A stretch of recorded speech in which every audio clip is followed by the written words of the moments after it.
સમયે અને પ્રભુએ વિચાર કર્યો છે કે આને જો મારે મારવો હોય ને તો દરેક જગ્યાએ આપણે બળથી કામ ના લેવાય, બુદ્ધિથી પણ કામ લેવાય. અને અહીંયા ભગવાને એવું કર્યું છે કે પોતે પોતાના દ્વારિકા જે પોતાના વંશજો હતા ને યાદવો, એમને વિશ્વકર્મા ભગવાનને કીધું છે કે દરિયાના કિનારે એક નગરી બસાવો. અને વિશ્વકર્મા ભગવાને સુંદર મહેલો બનાવ્યા છે, આ નગરીની રચના કરી છે, એનું નામ દ્વારિકા આપવામાં આવ્યું છે. આ માયા દ્વારા, યોગ માયા દ્વારા આ નગરીની રચના થઈ છે. અને ત્યાં પોતાના વંશજોને, યાદવોને, એમના કુળને, એમની રાણીઓને અને બધાને મોકલવામાં આવ્યા છે. અને તે પછી ભગવાન મથુરા પાછા આવ્યા છે અને મથુરાના દ્વાર પર, મુખ્ય દ્વાર પર કમળની માળા પહેરીને ભગવાન ઉભા રહ્યા છે. અને જ્યાં કાલિયવને એમને જોયા છે ને ત્યાં ભગવાન મુઠ્ઠી વાળીને દોડ્યા છે, રણ છોડીને.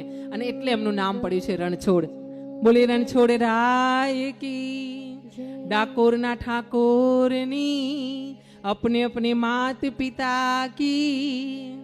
બન્યું છે એવું કે પ્રભુ જ્યારે દ્વારથી નીકળીને દોડ્યા છે, રણછોડ કહેવાયા છે, અને જઈને એક ગુફામાં સંતાણા છે. આ ગુફામાં માંધાતા, કાલે મેં તમને કીધું હતું કે એમના પેટ ચીરીને જેનો જન્મ થયો એ માંધાતા, કે જેનાથી રાવણ ડરતો હતો, એ માંધાતાની સાથે એમનો પુત્ર, માંધાતાનો પુત્ર મુચકુંદ હતો. એ મુચકુંદ મહારાજ સૂતા છે. કેમ કે દેવોની સાથે દૈત્યોનું યુદ્ધ થઈ રહ્યું હતું અને સ્વર્ગ જીતવા માટે દૈત્યો આ યુદ્ધ કરી રહ્યા હતા. ઇન્દ્રના પક્ષે મુચકુંદ રાજાએ યુદ્ધ કર્યું ઘણા વર્ષો સુધી અને